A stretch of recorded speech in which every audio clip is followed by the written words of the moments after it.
Bienvenidas y bienvenidos a esta exploración detallada.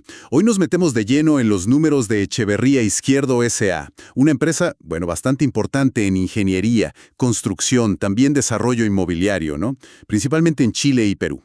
La base de nuestro análisis son los estados financieros consolidados intermedios. En concreto, los datos del documento EISACU 2-2025, estados-financieros.pdf.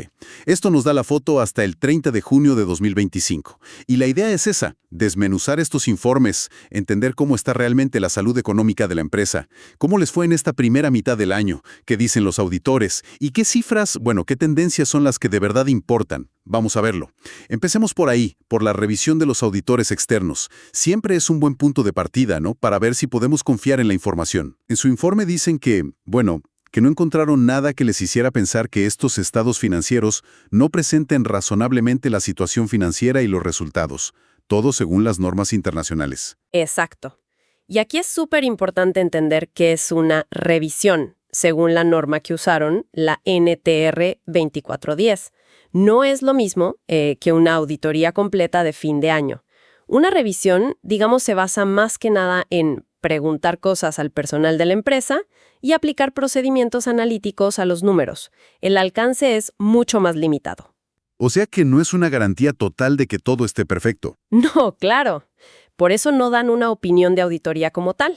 Lo que dicen es, sí, en esa revisión limitada, algo les saltó a la vista, algo que indique que los estados financieros no están bien preparados. Y en este caso, no encontraron nada que señalar. Es la conclusión habitual cuando no hay hallazgos negativos en una revisión. Vale, entendido.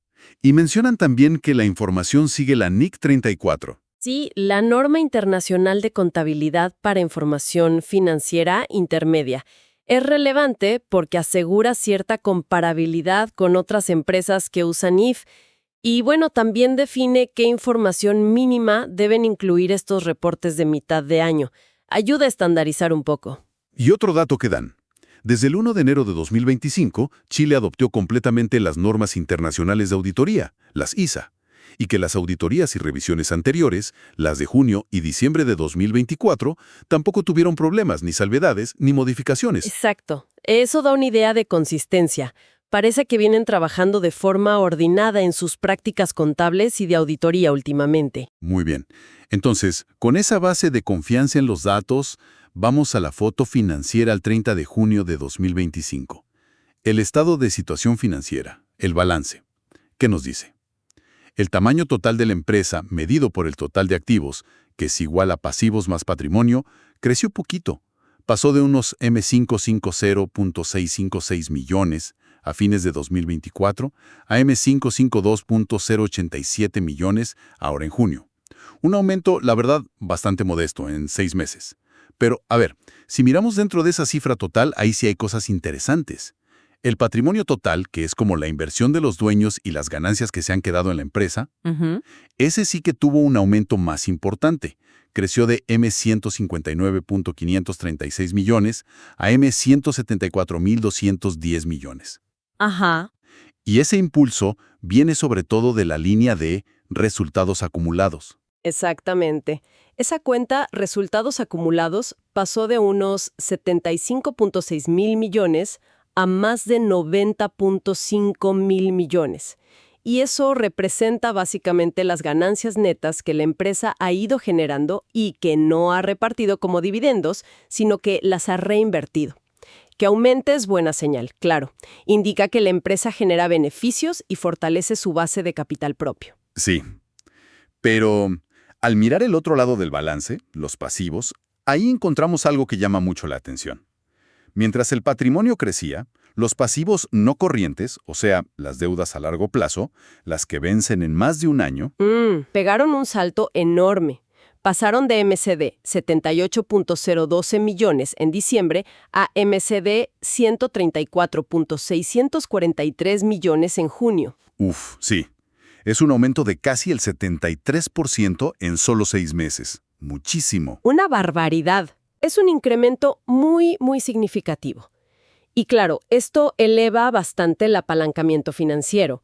O sea, la proporción de deuda que usan para financiar sus activos comparado con el capital propio. Y bueno, más apalancamiento puede aumentar la rentabilidad si las cosas van bien, pero también aumenta el riesgo financiero si no van tan bien. ¿Y tenemos alguna pista de para qué usaron toda esa nueva deuda? ¿Compraron maquinaria, otras empresas? Buena pregunta. Si echamos un ojo a los activos, vemos que propiedades, planta y equipo, los activos fijos tangibles, subieron muy poco, a 49.93 millones. Y la plusvalía, el goodwill, que viene de compras antiguas como Pilotes Terratest o Nexo, se quedó igual, en 2.707 millones. O sea que no parece que fuera para grandes compras de activos o adquisiciones este semestre. No lo parece. La nota 20, la de pasivos financieros, nos da la clave. Habla de obtención de préstamos bancarios y emisión de bonos por unos 135.000 millones en el semestre. Lo más probable es que este dinero se haya usado para financiar las necesidades de capital de trabajo de los grandes proyectos que tienen en marcha, o para el desarrollo y mantenimiento del inventario inmobiliario, que es enorme, más que para expandir los activos fijos. Habrá que seguirle la pista a esto. Hablemos de esos inventarios, que sí son una partida súper relevante en este negocio. Suman 116.345 millones en corrientes y otros 59.604 millones en no corrientes. Y una parte grande son viviendas ya terminadas y terrenos para construir. Sí, y ojo a un detalle crucial de la nota 10. Una parte importantísima de esos inventarios, valorada en 137.898 millones a junio, está pignorada. Ignorada. O sea, ¿como garantía? Exacto. Puesta como garantía o colateral para conseguir parte de la deuda de la compañía. Es súper común en el sector inmobiliario y de construcción. Necesitan mucha inversión inicial. Pero claro, también añade riesgo. Si las ventas se retrasan o el mercado se enfría, la empresa igual tiene que pagar la deuda, y esos activos no los puede vender tan fácilmente. Podría apretar la liquidez. Entendido. Bueno, dejemos el balance por un momento y vayamos al estado de resultados del primer semestre de 2025. ¿Cómo fue el desempeño comparado con el mismo periodo de 2024? Aquí las noticias parecen bastante buenas, ¿eh?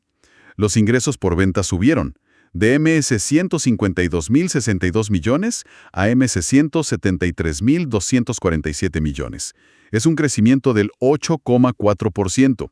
Y lo más llamativo es el resultado final, la ganancia neta del ejercicio, la que va para los dueños de la empresa. Casi se duplicó. ¡Guau! Pasó de M5.550 millones en los primeros 6 meses de 2024 a M9.771 millones ahora en 2025. Un aumento del 76%. Y eso se ve directo en la ganancia por acción básica, un indicador que miran mucho los inversionistas. Subió de $9.41 a $16.35 por acción. Sí, sin duda es un desempeño muy fuerte en rentabilidad neta. Es interesante ver que la utilidad creció mucho más, en porcentaje, que los ingresos. Eso sugiere que mejoraron los márgenes, porque aunque los costos de venta también subieron, de M226.000 millones a M242.000 millones más o menos, subieron menos que los ingresos. Eso mejora el margen bruto. Pero, siempre hay un pero. Jaja, sí. Bueno, no todo es eficiencia. Los gastos de administración también subieron bastante. Pasaron de casi M11.000 millones a casi 14.000 millones. Este aumento en gastos generales podría ser por el propio crecimiento, o quizá por inflación en costos administrativos, sueldos, etc. ¿Y sabemos de dónde vino la fortaleza principal? ¿Qué segmento tiró más del carro? Sí, la nota 14, la de información por segmentos, lo aclara. Confirma que el motor sigue siendo ingeniería y construcción. Este segmento trajo la gran mayoría de los ingresos, unos M240.000 millones, y también de la utilidad antes de impuestos. El segmento de desarrollo inmobiliario, aunque aportó ingresos, unos M28.600 millones, tuvo una utilidad bastante menor este semestre que el año pasado. Ah, mira. Y servicios compartidos, el soporte interno, también suma algo a la utilidad. Parece que la fuerza sigue estando en el negocio tradicional de Echeverría Izquierdo. La debilidad relativa en inmobiliario quizá refleje un mercado más difícil ahí. Vale. Entonces, tenemos más ganancias en el papel, contablemente. Ahora, La pregunta del millón. ¿Eso se tradujo en más plata entrando a la caja? Para eso, miramos el estado de flujos de efectivo. Y aquí, bueno, aquí la cosa es un poco más compleja. El flujo de efectivo neto de las actividades de operación fue positivo, MS 29.231 millones. Generar caja con la operación principal siempre es bueno. Pero esta cifra es bastante más baja que los MS 40.107 millones que generaron en el mismo periodo de 2024. Interesante, ¿verdad? Más ganancia neta en resultados, pero menos flujo de efectivo de la operación. ¿Cómo puede ser eso? Bueno, no es raro. Suele pasar por cambios en el capital de trabajo. Por ejemplo, si te aumentan mucho las cuentas por cobrar a clientes, porque vendes más a crédito o tardan más en pagarte, eso consume efectivo, aunque la venta ya esté en los ingresos. La nota 7 sugiere que las cuentas por cobrar subieron bastante. Lo mismo si crecen los inventarios, inmovilizan caja. Comparando con 2024, cobraron más a clientes, sí, pero también pagaron más a proveedores. Los pagos a empleados más o menos estables. Y las diferencias en impuestos pagados o recuperados también influyen. Resumiendo, la mayor ganancia no se fue directo a más caja operativa por estos movimientos del día a día. Entendido. Pero la historia del efectivo sigue. En las otras dos partes, inversión y financiación, la cosa fue muy distinta a 2024. El flujo neto usado en actividades de inversión fue una salida mucho menor, solo M6.158 millones negativos. Nada que ver con los M40.000 millones negativos de 2024. Ajá. Y en financiación, también una salida neta mucho menor, MS 6.214 millones negativos frente a los MS 42.000 millones negativos del año anterior. Claro, la bajada drástica en la salida por inversión confirma lo que intuíamos viendo los activos fijos. Hubo muchas menos compras grandes de maquinaria, equipos o adquisiciones este semestre. Y la menor salida, neta en financiación. Pues conecta directo con lo que vimos en el balance, ese súper aumento de la deuda a largo plazo. Claro. La nota 20 lo detalla. Pagaron unos MS 133.000 millones de deudas y costos financieros, pero consiguieron unos MS 135.000 millones en nuevos préstamos y bonos. El neto de todo eso fue una pequeña entrada de caja por financiación, al revés que en 2024, cuando quizás pagaron más deuda de la que tomaron. Esta nueva deuda ayudó a compensar el menor flujo operativo y la salida por inversión. Entonces, sumando todo, operación, inversión y financiación, ¿cuál fue el resultado final para la caja? Pues un fuerte aumento neto del efectivo. Un incremento de $, 23.143 millones en el semestre. Muy diferente a 2024. Sí, muy diferente a la disminución de casi $, 3.000 millones que tuvieron en 2024.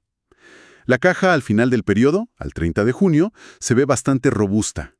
$, 51.155 millones.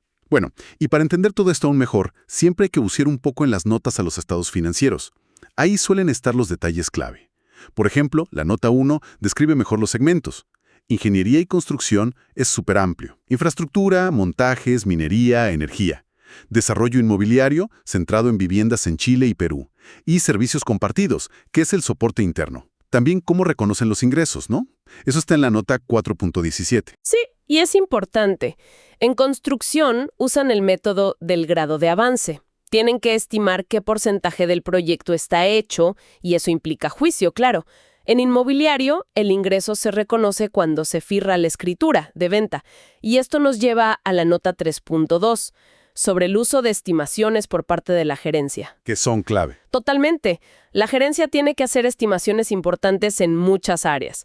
Si algún activo vale menos de lo que dice el libro, deterioro, la vida útil de la maquinaria, el porcentaje de avance de las obras, que afecta directo a ingresos y costos, las provisiones para gastos futuros, como las garantías postventa de las viviendas. Estiman entre 1.5% y 2.5% del valor del contrato para eso. O el cálculo de impuestos diferidos. Si cambian esas estimaciones, pueden cambiar bastante los resultados que vemos. Y la gestión de riesgos, que está en la nota 5. ¿A qué se enfrenta la empresa? A un montón de cosas. Riesgos económicos generales. Ciclos, inflación, tasas de interés. riesgos regulatorios y políticos en Chile y Perú, riesgos de la propia industria, como la competencia, que es fuerte, riesgos operativos, los del día a día, que no se cumple un contrato, problemas laborales, líos con permisos o terrenos, accidentes en las obras. Y los financieros, claro, que los clientes no paguen, crédito, no tener liquidez o el tipo de cambio por operar en Perú.